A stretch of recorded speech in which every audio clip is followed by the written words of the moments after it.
In the next 15-20 minutes, we will see together what is the social business model Canva and why it can be interesting to use this tool during our training in the following months.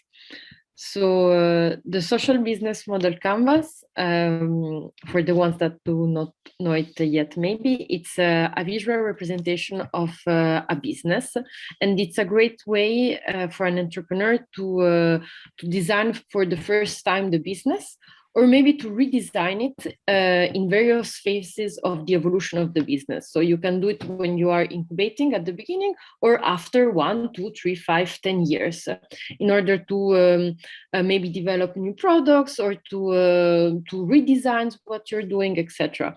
So the original business model Canva was developed by Alex Osterwalder and Yves Pigneur. I don't know if it's French, I guess.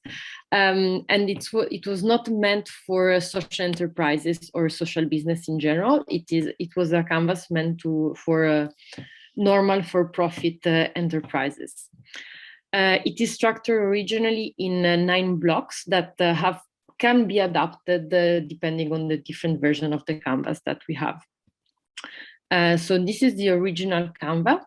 As you can see, it's divided, as mentioned, in 9 segments. And you can have there both cost, revenues, the objective of the business, the channels, and the key partners. Then we will see one per each what this section means. For us, it was interesting to analyze the social business model canvas, which is the business model canvas adapted for social businesses, social enterprises, or non-for-profit organizations with a business activity. Indeed, it is interesting to insert the social aspect in the social business model Canva, because as you may imagine, the social impact and the social side of the business also has a cost on the business itself, and requires also the development of skills, partnerships, and many different aspects that need to be included in a business model for the enterprise to be sustainable and viable in the long time. So it is essential to include the social part since the beginning of the designing of the business model, and not to include it after. So indeed, it is essential to balance both the social objective and the business objective, because as you know, this is what makes a social enterprise unique. It's not just a for-profit business, but it's not just an NGO or an association doing voluntary. There were many different adaptations of the social business model Canva. We have many of them. You may have your favorite version, depending on what aspects you wish to shed a light in particular. I will present here some of the ones that are more used, but I'm sure you can find many others. One of the most commonly used is the one developed by the author of the classic business model Canvas itself, which added to the regular Canva a social mission and a non-profit mission. So he adapted the existing sessions presented in the Canva to the social mission. So for instance, instead of revenue stream, you will have mission achievement. Instead of customers, you will have beneficiaries, etc., etc. A second version, and here it is. I put it again to show it to you. As you can see, now the value proposition is in the middle, which is the social mission carried out by the social business or the social enterprises. You have in the right the beneficiaries, and at the bottom the mission. Then another interesting adaptation is the one developed by the Young Foundation, that once again put the social value proposition in the middle, but who also inserts, develops the Canva around the three pillars: the market, the implementation, and the financial part, because it is true that a social enterprise or a social business is carried by the social mission, but it still works as a regular enterprise because it has to compete on the same market. So these three aspects still remain key. And here you can have it. As you can see, they all look pretty much the same actually, but they have different, they vary a little bit. For instance, here is interesting because we have the concept also of surplus that, as you know, and as we saw yesterday, a social enterprise has to reinvest a part of or all of the surplus in the social mission of the business. So it's important, I think, to when you design the social enterprise to already have it in the canvas. Then another Canva was developed by the Social Entrepreneurship Hub at Stanford. This one actually I did not know it. It was thanks to Paola and the work that she did on the document that I came across for the first time. And it's also focused on the social value propositions and on the market and implementation phase. I didn't put again the image because it's quite similar to the previous one, but just for you to know that some of them focus more on these later aspects. Then we have the one developed by Matera that will be presented after by our colleagues. And then the last one I wanted to show to you before presenting the different aspects is this one that we developed with Eleonora and other partners for an Erasmus Plus project we did last year in Diesis. I wanted to show it to you because I think it was interesting how the partners who created this divided the segments parts. You have here the one because they wanted for aspiring entrepreneurs to identify this under the same columns both beneficiary and customers.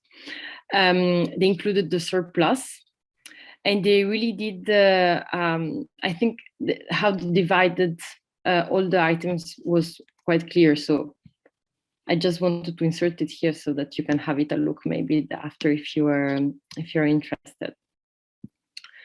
Okay,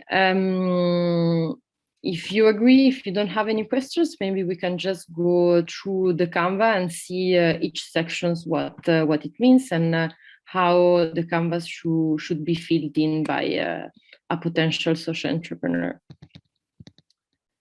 Yes, there is a question. Yes, I have a question. Yes. Can we go back and explore more the differences between, the beneficiaries and customers? Because even in a social business, you still have to sell, so it's still a business, and you still have customers. So yes, actually, it's what I'm going to do right now. Okay. Sorry. Okay, thank you. Yes, now this is the first thing I was going to do right now. So to analyze each section of the Canva. So it's a great question. This is from where to identify beneficiaries and customers. Indeed, because for a social enterprise, beneficiaries and customers can or cannot be the same. Actually, beneficiaries will be the target group who will beneficiate from the social mission of your social enterprise, while the customers will be the one who concretely buy the product or the service that you're selling. This is why sometimes they can overlap or not. For instance, if you have a social enterprise that wish to provide work for vulnerable groups, it can be, for instance, a bakery. Then the customers will be the people who buy your bread, but the beneficiaries will be the people, for instance, I don't know, vulnerable women that you hire to work in your bakery. Is it more clear? Yes. Okay. But sometimes they can also easily overlap. So, but it's nice still to have two different sections in order for the person who is drafting the social business plan to clearly identify both. Then we have the impact value proposition and the commercial value proposition, which is more or less the same, but translated in the mission. So the social value proposition is the objective that you wish to achieve via the social mission. For instance, if we retake the example before, it will be to provide vulnerable women with an employment position. The commercial value proposition will be to sell bread or cakes or whatever, because that will be your income of money that will keep alive the social enterprise. And here I put some other examples that you can check out. For instance, you have it can be local development, fair trade, etc., while the commercial value proposition is concretely the economic activity that will allow your social enterprise to grow and to be sustainable over time. The channels are very important. These are the communication and dissemination tools that you will use both to deliver the social and the commercial mission, because this is the double purpose of the communication channels of a social enterprise. You need both to raise awareness about the positive impact that you're having, but also, like a regular enterprise, you need to advertise what you're selling in order for customers to be aware of it. So it's even more important. Then you have to identify the key activities and the types of intervention. So one may think that they mean the same thing, but not really. I mean, the key activities are the general activities that your social enterprise will do. For instance, making bread.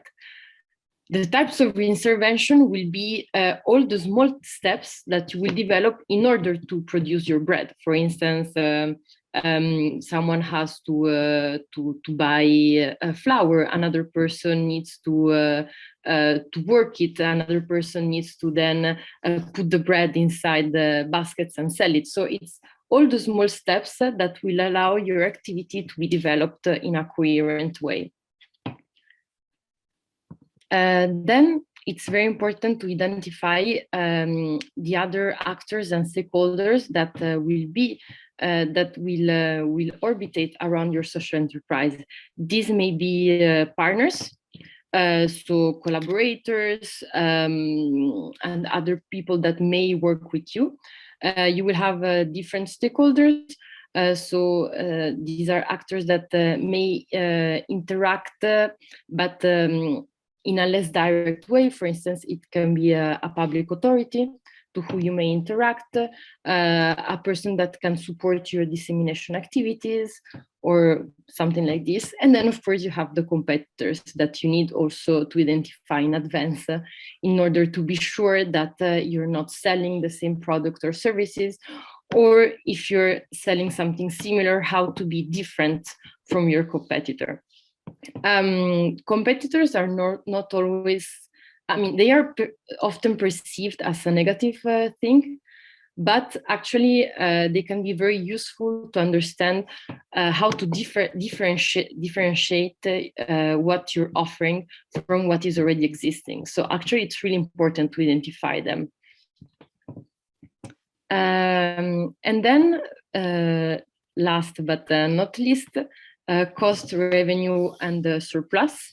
So you need to identify all the costs that you will have in developing the social enterprise and when the social enterprise will run, from where your revenues will come from, will they come only from what you're selling? Will you have donations? Do you intend to also have grants or any other kind of revenue? And then, as we were mentioning before, the surplus. So when you will have surplus, because it's not obvious that you will have it in the first years, how you plan to invest it. And this is very important, linked also to the social mission.